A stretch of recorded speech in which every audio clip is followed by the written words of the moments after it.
Good afternoon, everyone. Paul Whittle here with American Allstar Realty. Thanks for tuning in today. Just want to talk a little bit about financing on HUD homes with the financing program or the insurability of HUD properties that is insured with escrow repair. We've talked about this subject on a couple of previous videos, but we keep getting questions about it. So I just want to spend a little bit more time talking about the process that real estate agents and lenders will use when completing the contract package, and also walking through the appraisal process and determining the escrow repair amount. So we just want to spend a little bit of time talking about that. Again, now this applies to purchases on HUD-owned properties that are insured with escrow repair. That means they have the category IE next to them on HUDhomestore.com.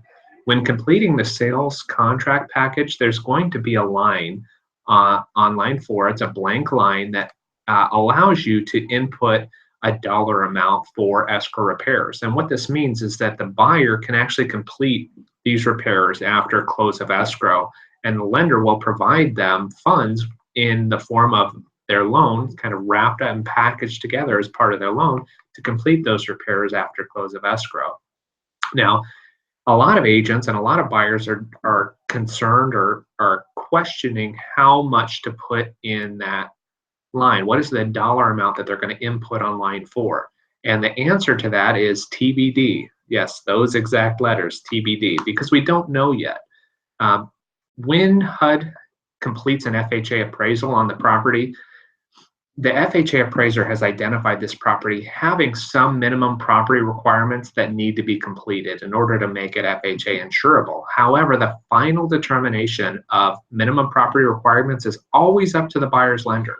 And what that means is that appraisers might have different interpretations of what is a minimum property requirement and what is not a minimum property requirement. And therefore, when the sales agent is completing the contract on line 4, input TBD for the amount of the escrow repair.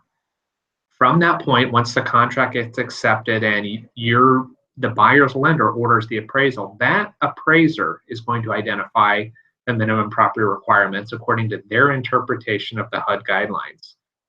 Then the buyer's lender will review the appraisal and make the final determination on the minimum property requirements that are going to be required to obtain financing for that property. At that point, the buyer and their agent will collect bids to have those repairs completed. Once the bids are in and are reviewed by the buyer's lender, they'll come up with a dollar amount that needs to be held back, if you will, to complete those repairs after close of escrow. So what's going to happen is, once we've identified that amount, let's just use for hypothetical purposes, let's say that the cost of those repairs comes out to be $3,000. Well, there's going to be a requirement for a 10% overage of what amount was required by the lender. So let's say, again, in our scenario, $3,000, you're actually going to need that escrow repair amount to be the $3,000 plus 10%, so another $300, so a total of $3,300. Now, there is an addendum that needs to be completed, which is on the BLB Resources website, and the addendum allows you to update the escrow repair amount from TBD to the amount as determined by the buyer's lender.